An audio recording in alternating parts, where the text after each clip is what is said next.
Hola a todos, ¿qué tal? Soy Javier, profesor del área de oposiciones de Máster D. Y bueno, en esta sesión en directo en la que os hemos convocado y que os hemos anunciado, vamos a hablar de las novedades de manera más general que se van a incluir y que se están incluyendo ya en muchas oposiciones. Estamos hablando de las competencias en las oposiciones, es algo que siempre se ha incluido en las oposiciones, pero vamos a ver en qué sentido esto puede cambiar o está cambiando en muchos procesos de selección para modernizar y adaptar realmente las oposiciones y los concursos a lo que son las necesidades cambiantes y las necesidades de cada momento. En primer lugar, tenemos que saber entender qué son las competencias, de qué estamos hablando cuando hablamos de competencias. Tendríamos dos tipos, hay una representación gráfica aquí en la imagen, tendríamos las hard skills o las competencias más técnicas, más específicas sobre los conocimientos en una especialidad en concreto. Por ejemplo, unas oposiciones de tipo de justicia, por ejemplo, pues conocimientos en toda la legislación procesal, poder judicial, etcétera, etcétera. Lo mismo que cuando en oposiciones de fuerzas y cuerpos de seguridad se exigen conocimientos sobre derecho penal, etcétera, etcétera. Todo lo que es la teoría o en correos, pues en los servicios de paquetería, todo lo que son conocimientos más teóricos, que es lo que conocemos normalmente como una oposición. Lo que nos evalúan en una oposición normalmente son estas hard skills de las que estamos hablando en primer lugar. Y en segundo lugar estarían las habilidades suaves o las soft skills, que son esas competencias que permiten a un profesional desenvolverse a la perfección ante situaciones adversas, ante imprevistos y ante cualquier exigencia que puedan encontrarse y que son imprescindibles para todo el mundo, fundamentalmente cuando formamos parte de un equipo de trabajo. Y esto es importante, realmente, como vemos destacado, son imprescindibles para todo el mundo. Sin embargo, estas competencias, estas habilidades blandas o competencias generales, genéricas, que valen para todos los profesionales independientemente de en dónde trabajen, ya sea en una administración pública como policía, como administrativo o en una empresa privada. Se han dejado un poco de lado en todos estos procesos de selección y hasta ahora no se habían tenido en cuenta, pero vemos que es algo que se requiere, que hace falta, que existe necesidad de que las oposiciones pues, empiecen a valorar esto. Vamos a ver, ya sabemos cuál es el modelo de oposiciones tradicional, tampoco os voy a descubrir nada en esta diapositiva, ya sabemos que son oposiciones puramente teóricas, las oposiciones aquí a nivel nacional, a nivel autonómico, local, eminentemente las pruebas son teóricas, ya sea mediante pruebas tipo test, pruebas de desarrollo escrito, exámenes orales en los que hay que recitar un tema, solamente te evalúan tus conocimientos teóricos. Incluso los ejercicios prácticos muchas veces no son sino un examen teórico enmarcado en una práctica, en un contexto práctico, para ver cómo interpretas tú y cómo eres capaz de aplicar la teoría a un supuesto práctico. Pero igualmente te están preguntando por la teoría, no te están preguntando por ninguna habilidad específica y todo ello pues, para evaluar tus conocimientos sobre un temario principalmente teórico. Sin embargo, a nivel europeo, lo que serían las oposiciones para trabajar como funcionario en las instituciones europeas, veíamos ya el año pasado noticias en varios medios de comunicación, aquí os destacamos una de ellas, que hablaban de que se podía sacar unas oposiciones sin memorizar nada y con sueldos a partir de 4.000 euros, pero sobre todo hablaban de exámenes de procesos basados en las habilidades y en las destrezas. Incluso se decía que cada vez hay más voces que piden que esto se implemente en la administración pública española, que este modelo se copie y se empiece a trabajar en las oposiciones para seleccionar al personal funcionario en España.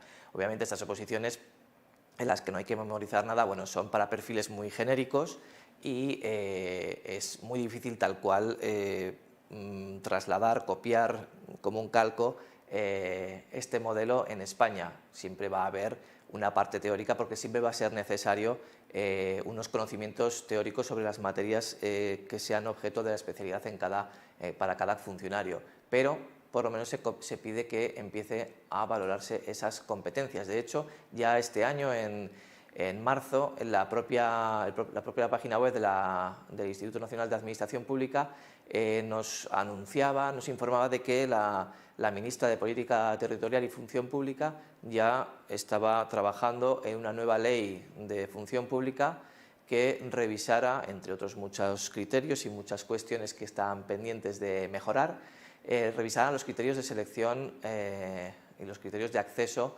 al empleo público. Entonces vemos que aquí ya algo está cambiando. De hecho, si nos fijamos en convocatorias que está habiendo en los últimos meses, ya incluso desde 2019, vemos que donde antes veíamos que se instaba a las administraciones españolas que avanzaran en este modelo de selección de personal, vemos que ya se ha empezado a aplicar en algunos territorios y en algunas convocatorias, en mayor o menor medida, con distintos tipos de prueba. Luego veremos posibles tipos de prueba, pero vemos que ya es algo que se está empezando a valorar. Vemos marcados una serie de territorios, hay más, pero bueno, en los que más se están empezando a utilizar pruebas sobre competencias, midiendo algo más allá de la pura teoría. Para perfiles de administrativo y auxiliar administrativo, trabajadores sociales, enfermería, controladores aéreos, Renfe, correos, en fin. Son muchas las administraciones, también en universidades, en institutos de salud. Son muchos las administraciones públicas que están pidiendo ya unas pruebas, que están sometiendo a sus candidatos, a los opositores, a unas pruebas, aparte de teóricas, unas pruebas competenciales. ¿Qué situación nos podemos encontrar a corto o medio plazo? Bueno, al final, con esa reforma de la Ley de la Función Pública, que llegará cuando pase toda la fase parlamentaria, todos los trámites en las Cortes Generales, pues al final oposiciones locales, nacionales, autonómicas, todas ellas en mayor o menor medida, en un modelo u otro, con distintos tipos de pruebas, van a incluir una valoración sobre competencias en los procesos de selección de personal, en las oposiciones, ¿vale? Entonces no nos vamos a limitar únicamente a estudiar un temario, sino que habrá una parte, un porcentaje de la valoración y de la nota final y de lo que haga determinante si eres seleccionado como candidato, como funcionario, una parte que va a valorar esas competencias. Seguro que están surgiendo dudas, debate, al final lo comentaremos, las dudas que podáis tener. Hoy hablamos de manera más general por el tema de las competencias, pero por lo menos para que ya sepáis que es algo en lo que se está trabajando desde la Administración Pública. Nosotros también lo estamos trabajando, los que sois alumnos ya sabéis que precisamente estamos todas las semanas haciendo simulacros, haciendo ejercicios de estas competencias. Y por eso queremos que los que todavía no os habéis encontrado ante esta situación, ante una oposición en la que os vayan a pedir competencias, que sepáis que esto ya existe, que lo estamos trabajando y que el día que lo tengáis, que tengáis que superar una prueba de competencias, lo vais a poder trabajar desde el minuto cero. Pero claro, ¿qué sentido tiene que se evalúen las competencias? Yo creo que algunos ya os habéis adelantado, os habréis imaginado por qué necesitamos o necesitan las administraciones públicas comprobar esas competencias generales de los candidatos. Como veíamos, eran habilidades, destrezas que eran necesarias para todo el mundo, imprescindibles para todos. Bueno, al final se trata de garantizar un procedimiento de selección que permita, que te asegure que estás seleccionando, reclutando a los candidatos, a los opositores mejor preparados en todo, no solamente en materia teórica, sino mejor preparados pues, para adaptarse al cambio, por ejemplo. Vemos en primer lugar, y tenemos un ejemplo muy claro, la pandemia por el COVID-19, por el coronavirus, ha puesto de manifiesto que muchas administraciones públicas, desde la educación hasta cualquier ámbito, incluso la organización de oposiciones, se ha visto pues muy entorpecida por esa situación nueva, imprevista. Bueno, pues cómo preparamos o cómo seleccionamos a un personal público, a un empleado público capaz de tener una idea rápida, una solución eficiente en cuanto las circunstancias no son las previstas. Esto no estaban preparados y de hecho hay universidades, Hay administraciones públicas que tardaron semanas en empezar a trabajar, y estamos hablando de 3 o 4 semanas en algunos casos. No, tiene que ser inmediato, tienen que ser capaces de ser eficientes en cualquier circunstancia, bajo cualquier condición. Trabajo en equipo, una persona con la que se quiera trabajar y se pueda trabajar en equipo. Seleccionamos hasta ahora los procesos de selección, nos aseguramos de que son personas que controlan el temario a la perfección. Eso está muy bien, pero igual son incapaces de trabajar en equipo y se requiere, en mayor o menor medida, siempre hay algún momento en el que el trabajo deja de ser individual y es necesario un entendimiento en equipo y unas personas con las que se pueda trabajar fácilmente en equipo. Compromiso, personas que realmente estén comprometidas con su trabajo, no que quieran ser funcionarios para trabajar de 9 a 3, sino que, bueno, que haya algo más, más detrás de eso y que haya una vocación y un compromiso con la administración y con el ciudadano. Capacidad de iniciativa, hay que resolver algo, no voy a esperar a que me planteen la solución, la plantearé yo, ¿vale? Eficiencia, servicios públicos de calidad, al final está vinculada la eficiencia con los servicios públicos de calidad. Ofrecer un servicio público de la mayor altura posible y mediante una consecución de resultados con el menor coste y con la mayor rapidez posible. Eso es lo que al final implica la eficiencia. Entonces, si la administración pública quiere trabajar en estos parámetros, y que no dejan de ser parámetros en los que ya se mueven las empresas privadas realmente. Una empresa privada, cuando selecciona a un candidato, a un trabajador para incluir a su plantilla, tiene en cuenta estos criterios, entre otros muchos. Entonces, ¿por qué esto la administración pública no lo ha estado haciendo todo este tiempo? Bueno, pues es algo que al final son necesidades que se van conociendo sobre la marcha, igual que antes, hace muchos años, para trabajar en la empresa privada, con superar una entrevista en la que miraban tu currículum y poco más, pues ya era suficiente, no te hacían más pruebas, no miraban tanto ese compromiso, esa capacidad para trabajar en equipo, ya lo verán luego si encajas o no. Sin embargo, ahora los procedimientos suelen ser más exigentes, ¿vale?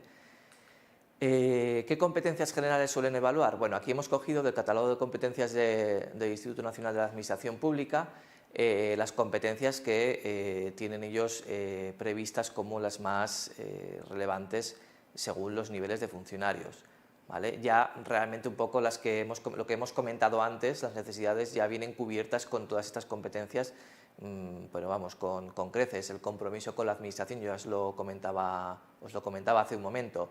Orientación al ciudadano, al usuario, está claro, no es cuestión de cerrar la ventanilla y vuelva usted mañana, sino intentar buscar una solución para el ciudadano, ¿vale?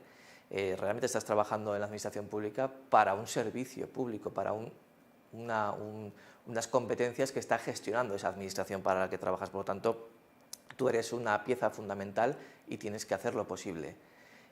Análisis y resolución de problemas, esto es muy importante. Muchas veces vemos una situación, un problema, y lo interpretamos mal o nos dejamos llevar por otras circunstancias que no son las centrales, lo que realmente nos enfoca a la resolución del problema, y resolvemos un problema diferente o directamente no lo solucionamos. Señalamos un problema y nos quedamos en eso, en señalar el problema sin plantear una solución. Bueno, pues hay que hacer las dos cosas, señalar el problema y plantear posibles alternativas. Aprendizaje y desarrollo, personas dispuestas a aprender, a desarrollarse, a estar siempre en constante aprendizaje, mejora continua. Capacidad de comunicación, si no eres capaz de comunicarte es muy difícil que haya un entendimiento y que los demás te sigan. Esto también está vinculado al liderazgo. El liderazgo no es imponer tus decisiones, el liderazgo es al final convencer y hacer llevar a tu equipo a las metas más deseadas por la organización, en este caso por la administración. Si no hay un líder capaz de marcar el camino, la senda a seguir, el resto del equipo va a estar perdido. Entonces eso es lo que ellos buscan, no un jefe al uso, sino un líder que sea capaz de tirar del equipo. Flexibilidad y gestión al cambio, también lo hablábamos antes. Orientación a la calidad hacia los resultados. Determinación de prioridades y organización, ser capaz de determinar entre todas las tareas que tengo cuáles son prioritarias y cómo me organizo, cómo me estructuro el trabajo y cómo compruebo que voy cumpliendo el trabajo. proactividad, también lo hablábamos antes, la capacidad de iniciativa, trabajo en equipo, resiliencia, cómo reacciono ante situaciones adversas, imprevistas, carga de trabajo, estrés. Esto es lo que hay que saber gestionar, y se desarrolla un procedimiento de selección en base a una serie de pruebas que tratan de medir esto. Todas estas competencias. En algunas oposiciones medirán todas, algunas, según el perfil en el que vayáis a trabajar, os medirán unas u otras. Algunos, ya os digo, ya esto os sonará mucho porque lo habréis estado trabajando, depende de a qué oposiciones y en qué territorios habéis preparado, y si estáis preparando las de instituciones europeas desde hace años que lo llevaréis preparando. Entonces, ¿cómo son las pruebas? Bueno, los conocidos ya test psicotécnicos se están volviendo, de hecho, desaparecieron durante un tiempo en muchas oposiciones y ahora se están recuperando, se están retomando los test psicotécnicos, porque sí que es verdad, está demostrado que sirve para evaluar, para medir la capacidad de los candidatos para resolver determinadas situaciones, para razonar ante determinados problemas, escenarios que quizás otras personas no están tan entrenadas o no tienen esa capacidad previa. Las entrevistas, hay muchas entrevistas. La entrevista clásica es la entrevista para ver, lo que os decía antes, tus conocimientos sobre una materia, ¿vale? Cómo aplicas tú, cómo eres capaz, sería como, bueno, como un examen de qué experiencia tienes en este sector, por ejemplo. Pero las entrevistas por competencias generales realmente son para medir efectivamente cómo reaccionarías tú ante tal situación o cómo has resuelto situaciones similares en el pasado. Pues te has encontrado con un problema concreto, cómo lo has resuelto, ¿vale? También entrevistas de motivación, entrevistas para que tú les expliques por qué estás tan motivado para el puesto, qué es lo que te interesa del puesto y qué es lo que puedes aportar a esa administración pública o esa organización. Los ejercicios de simulación o roleplay, en el que los candidatos tienen que asumir un rol específico y tienen que defender ese papel en una simulación de trabajo, de escenario real de trabajo. Las dinámicas de grupo, similar, pero en grupos, y en los que tienen que resolver, pues, por ejemplo, un ejercicio práctico y entre todos ponerse de acuerdo y ser capaces de llegar a un entendimiento común en el plazo establecido, en un límite. A lo mejor te dan un límite de media hora para hacer un debate, se te pasa la media hora y no eres capaz de haber llegado a nada más que a distintas opiniones y a discrepancias. Pues eso es lo que hay que evitar, hay que trabajar para que todos estén enfocados a ese papel de resolver, plantear soluciones y lo más ordenadas posibles. Y los juicios situacionales, entre otras, ya veis que he puesto puntos suspensivos porque hay infinidad de pruebas que puede haber y que pueden inventar realmente. Si recordáis, algunos habréis visto la película del Método, una película de hace ya unos años que sale Carmelo Gómez, Eduardo Noriega, en la que había una dinámica de grupo muy salvaje, muy drástica, por decirlo de alguna manera. Pues básicamente sería eso, pero obviamente sin todo ese desenlace tan fatal que tiene en la película. Es poner en situación a los candidatos para sacar lo mejor de ellos, ¿vale? Para ser capaces de ver cómo se desenvolverían ante determinados problemas. Esto es lo que quieren garantizar con estos procesos de selección. Vamos a ver un ejemplo de juicio situacional y así, bueno, veremos luego las dudas que han podido entrar. El ejemplo dice así: este tipo de ejercicio está poniéndolo en muchas oposiciones. Ya inicialmente la Unión Europea en sus procesos de selección ya se adelantó a esto y lleva años planteando ese tipo de ejercicios, al menos 10 años, y en los últimos 2 años ya ha habido aquí en España, en oposiciones en Cataluña, en Madrid, incluso a nivel nacional en algunos casos, ese tipo de pruebas. Veis que plantea un escenario, dice: se te ha puesto al frente de una pequeña unidad y has comenzado a darte cuenta de que a veces no se cumplen ciertos plazos, aunque no ha habido ningún retraso realmente importante. Celebraste una reunión de equipo en la que planteaste la cuestión y les pediste sus opiniones y puntos de vista sobre la situación, pero no ha habido una mejora significativa.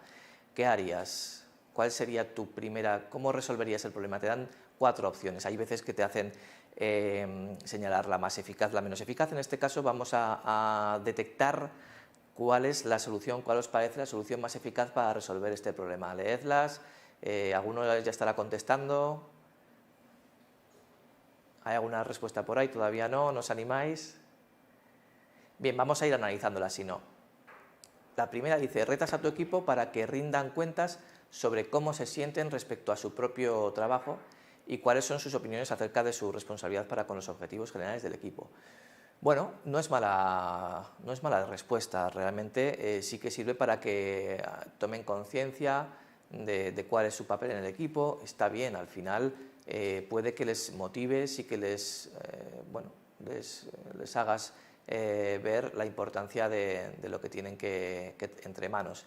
Pero claro, también es posible que haya habido un mal planteamiento a la hora de establecer los plazos. Entonces, tampoco te aseguras, es buena opción, mala no es, pero quizás la más eficaz, vamos a ver, hay que comparar las 4 de todas formas. Desde luego, si no hay ninguna más eficaz que esta podría serlo, ¿vale?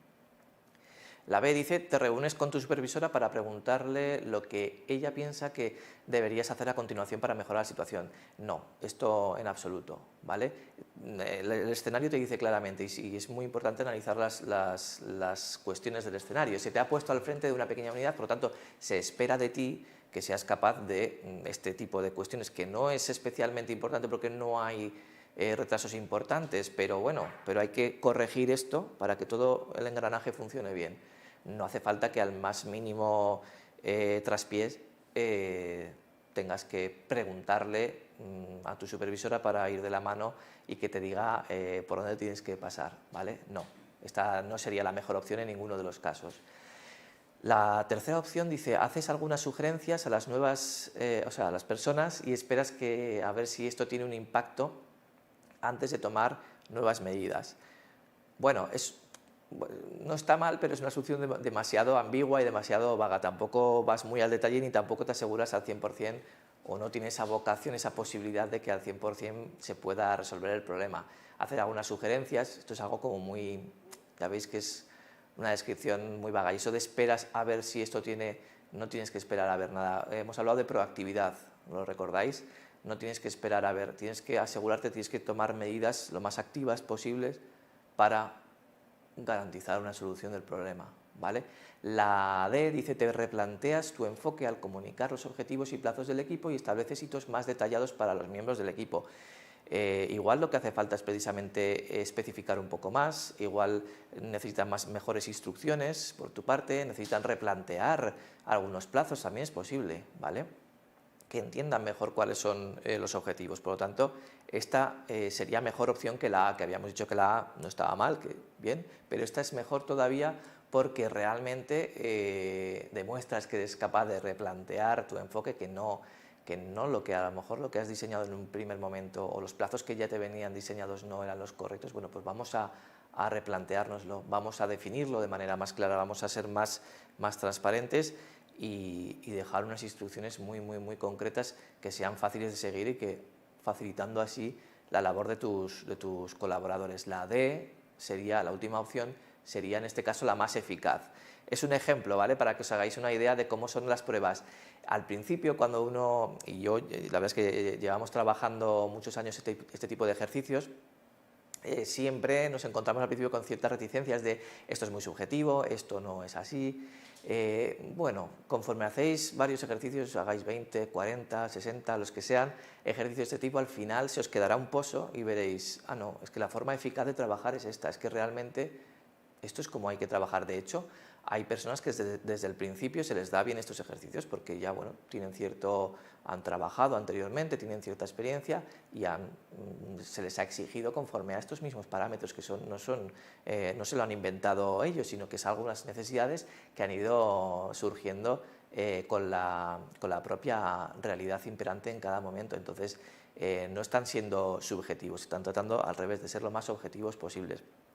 Y de hecho, muchas veces sucede que estas pruebas, al final los candidatos que se han preparado bien estas pruebas y que han interiorizado muy bien en las competencias, no suelen traerles demasiados problemas, al revés, suelen tener incluso mejor puntuación que en otras pruebas que tradicionalmente son las de toda la vida.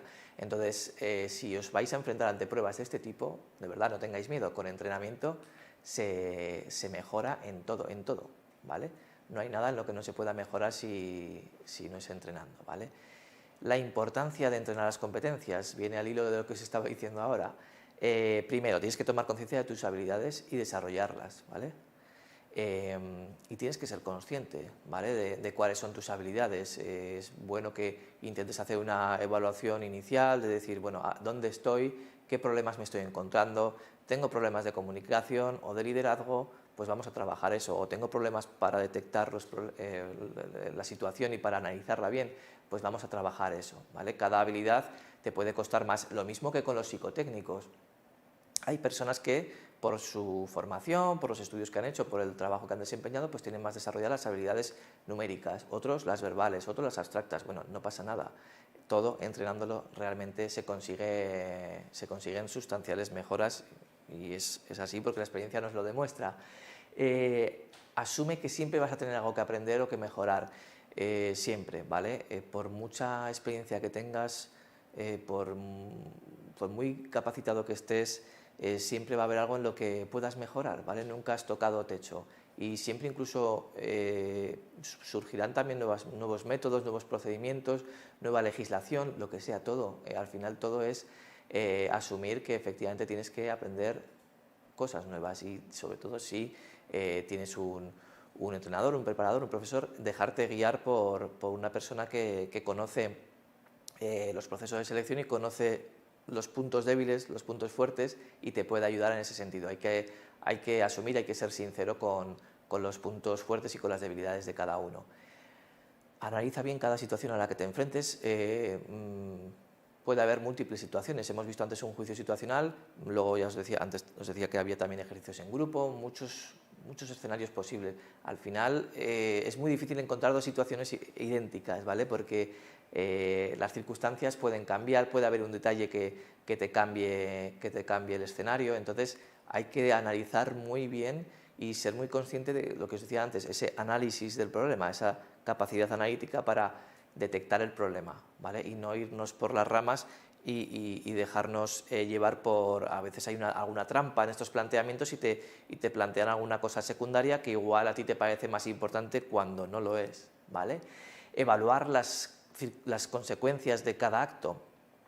Hay que saber si hago esto, si se va a caer todo el equipo o si no voy a solucionar nada, si voy a hacer la solución, voy a plantear la solución más fácil bueno, voy a esperar si se soluciona solo, consecuencias nefastas, o voy a reprender a mi compañero empeorando a lo mejor la situación o por lo menos la comunicación con el equipo. No, vamos a buscar actos cuyas consecuencias sean positivas y tengan una tendencia a resolver el problema, ¿vale? Siempre una vocación de resolver problemas.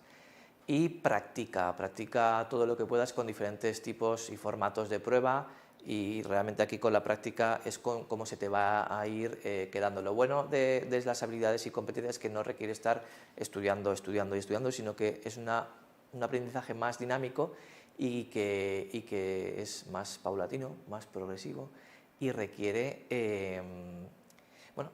realmente estar muy pendiente de todos los procesos que hay y sobre todo que nos sirve para todos los ámbitos de la vida. Es decir, una persona que es capaz de trabajar en equipo, de una persona resiliente, que es una persona capaz de analizar bien los problemas, que tiene todas estas competencias que exige la administración, que va a empezar a exigir la administración pública y en algunos casos ya lo está exigiendo, esto le vale para trabajar en la administración pública y le vale para trabajar en Inditex, en Endesa, en cualquier empresa que se os ocurra de cualquier sector de los posibles. Al final, lo que nos ayuda en las competencias es a destacar como buenos profesionales y eso es lo que quiere todo empleador, ya sea la administración pública o un empresario, detectar y seleccionar a los mejores profesionales posibles en el sector que quieran en cada momento. Así que esto es un poco la introducción que queríamos haceros con el tema de las competencias, que veáis, que empezáis a visualizar cómo se preparan, qué es lo que puede venir, que estéis preparados, porque nosotros lo estamos. Entonces contáis con nuestro apoyo y cuando salga una convocatoria que no esperabas que hubiera competencias que han cambiado de un año para otro un poco el proceso que puede pasar, no pasa nada, es simplemente adaptar, igual también eso lo compensan con menos estudio del temario y eso también puede facilitar es la gestión del tiempo para preparar la oposición. Cualquier duda que tengáis, ya sabéis que nos podéis preguntar siempre a través de las múltiples vías que ponemos a vuestra disposición, profesores, orientadores, redes sociales, donde queráis, ¿vale? Nos preguntáis y, en caso de duda, siempre vuestro profesor y orientadora, los especialistas, os van a aconsejar exactamente lo mejor para vuestra preparación. Así que, sin más, os emplazo a próximas sesiones que vamos a celebrar en directo. Muchas gracias por vuestra atención y nos vemos en próximos eventos.